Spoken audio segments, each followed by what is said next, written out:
What's up, you beautiful, blessed boys and girls? This is Tyler Tote, and welcome to the channel. There is one topic more than all other topics I believe online, as I shared with several 100,000 people that have followed our journey, that I routinely get pushback on more and more. It's pretty much an idea that I share in our marriage that me and my wife use, that probably not a week goes by I don't take some hate on this. So it is somewhat of a controversial idea to others, definitely not to me. So this is what I want to share today and talk through with you guys. If you are in a marriage and you want to continue to be locked in, to continue to grow together, to continue to model for your kids what an awesome on-fire relationship looks like, this is an idea that you need to implement, you need to prioritize. I'll talk about how we do that. So let's jump in and go together today. Now, look, before I start this topic, I'm just going to say it. I love being a dad more than absolutely anything in the world. There was just always something inside me. My dad was such an awesome dad. I always saw how much fun he was having with it. And I couldn't wait to be a dad. I know a lot of guys are either got cold feet about it or whatever this might look like. That's never been the case with me. Couldn't wait to be a dad. Right before I came in to shoot this video, I spent the morning. We got new shovels. We went on a treasure hunt with my boys. We went swimming. I have a blast. And I think I have as much fun as my kids do being a dad. So I needed to preface that by saying, I also love so much, and this controversial idea I'm about to tell you about is, we ignore our kids many, many hours every week. We completely ignore them once a quarter, and we all together just ignored them for 6 straight days as me and my wife took a vacation without the kids. We routinely do this. We prioritize our marriage over parenting even. And my wife and I look at this and say it's actually probably the best thing we do as parents, is to lay the groundwork so that our kids are always looking at us and they know without a doubt that mom and dad love each other. I'm actually really open about it. And I tell my kids, my daughter's about to be 9. Yeah, I love mom the most. Mom is the one I'm going to prioritize. Kids are also smart. They're always trying to pit you against each other. So I'm always going to say, maybe I don't even agree with the decision that mom made. I'm never going to go against her. We'll have a private conversation perhaps, but my wife and I are always united and always on the same team because kids are smart, man. Especially we get 2 toddler boys now. They're always trying to pit you against each other. Man, they ask mom something. She says, no. What do? They run up and ask dad, right? Can we catch him in a weak moment? So I believe that if we ignore our kids from time to time every week and we focus on each other, and we let the whole family and the whole household know, hey, the most important relationship is actually me and mom, is actually our spouse. That's the number one relationship. Now, I could go on a whole different video and say, to be quite honest, for my wife and I, we would actually put God at the top of that. We'd say the Lord is our most important relationship, then each other and our spouse, then our kids, then our family, and then, way, way down the list comes everything else, man. But that's where we're at. Now, I get so much pushback against this. You're not a great dad. You don't really love your kids. We love our kids more than you because, we make every game and we this and that. And you know what? I'm just going to go ahead and talk through some of this today. Now, number one, and the first pushback I have against this is, we need to make it all about the kids. And I love my kids more. And I've never missed one of Teddy's ball games, but I haven't taken my wife on a date in 9 years, right? Like, how do I push back against this? Well, number one, I say, what about your kids? So look, we can just go down the list with this and data is going to prove every point. I'd say, if you smoke, your kids are 4.5 more times likely to smoke. If a parent is an alcoholic, the kids are 3.5 times more likely to be an alcoholic. Every stat down the line is going to show that, hey, kids are always either consciously or subconsciously seeing what we do, perceiving that as normal, and that's what they're going to take out into the world. Now, that's not always the case. Of course, there's outliers, and of course, you're not just doomed to repeat what your parents showed you, but it's more likely. And so I push back at that and say, hey, do you have a son? Do you have a daughter?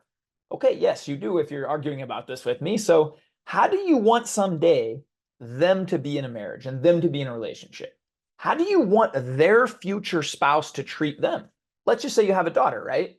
Do you hope and dream someday that little precious girl that you love so much and you pour into so much and you would die for in a second, do you hope someday that her husband just ignores her when they get married? That her husband never pursues her, they never go on dates, they never laugh together, don't really have fun together. They're just more in a roommate marriage, just kind of, getting through the day for their kids. Is that what you hope?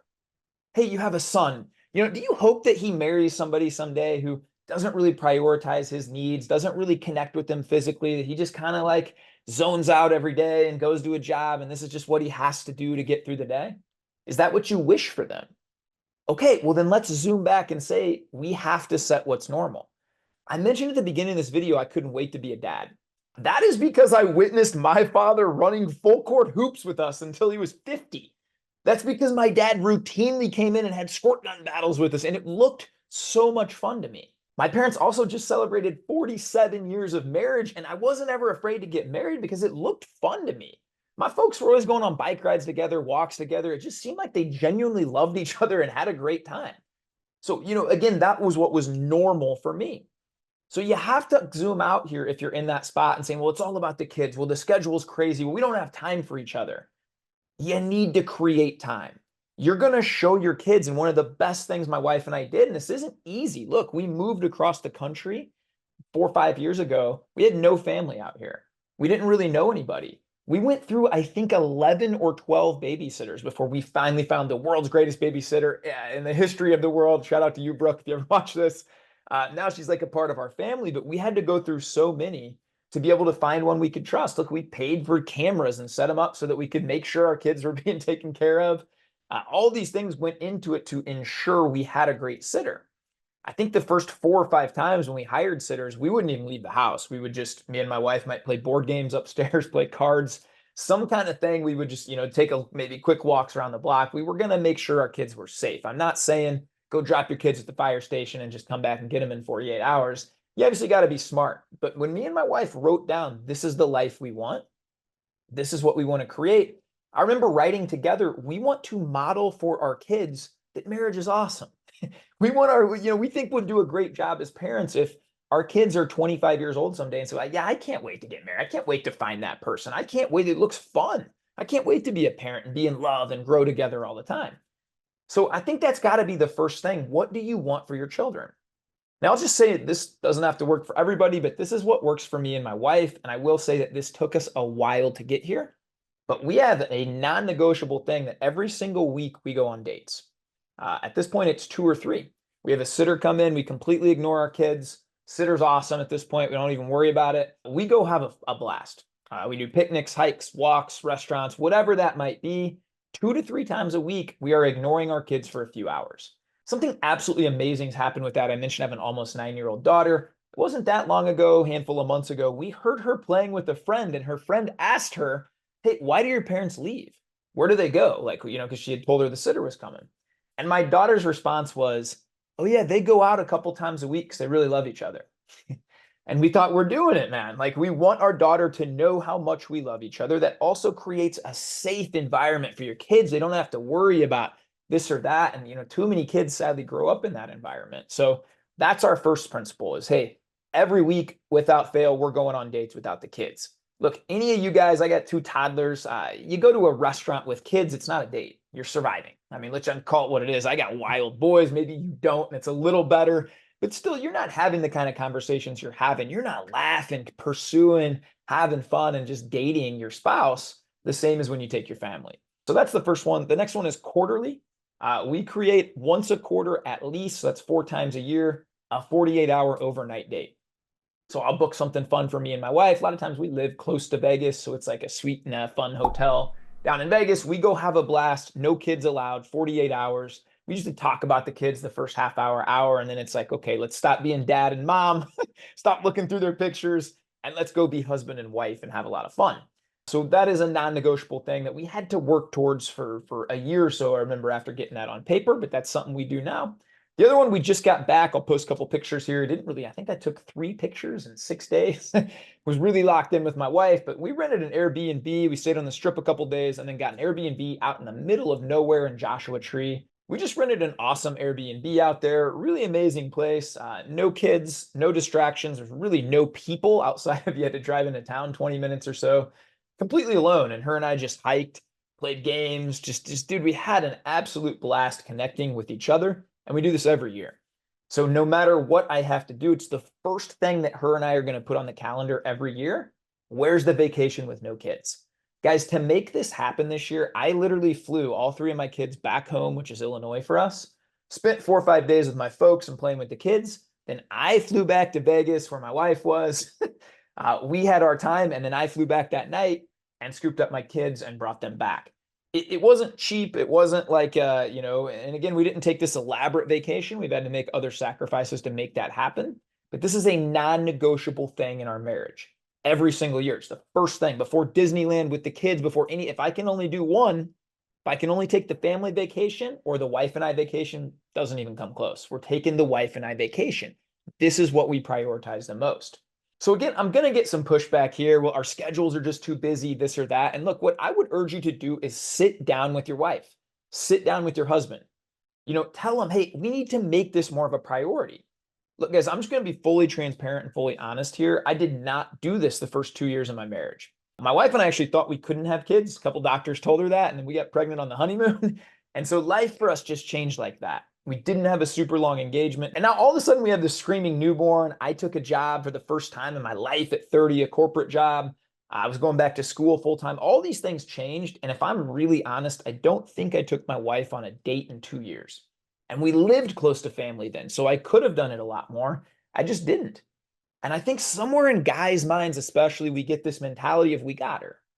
We already want her, right? Like we got the girl. Like my wife is loyal through and through. I guarantee you, if I just never worked out again and 5 years from now, I weigh 500 pounds, I quit working, my wife is still going to love me. She ain't going nowhere, right? Like I tell my wife all the time, if you get in a car crash and like 90% of you burns up, I'm going to love the crap out of that 10% for the rest of my life, Like that's just, we're committed like that.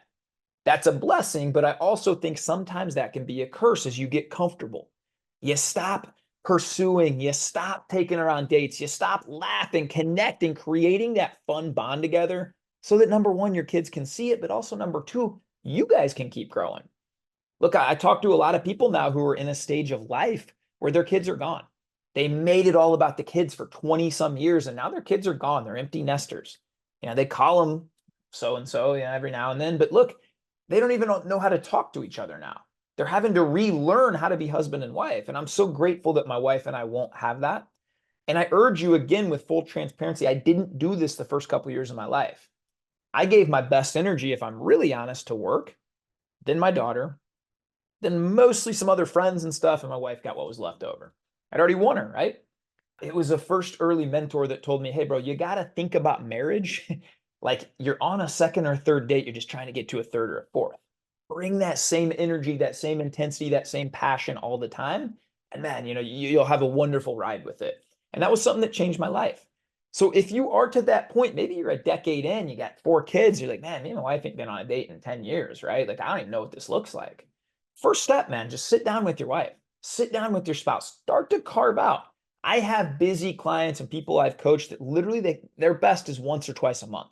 They fight for that time, but just by prioritizing it and showing your spouse, we want to fight for this time.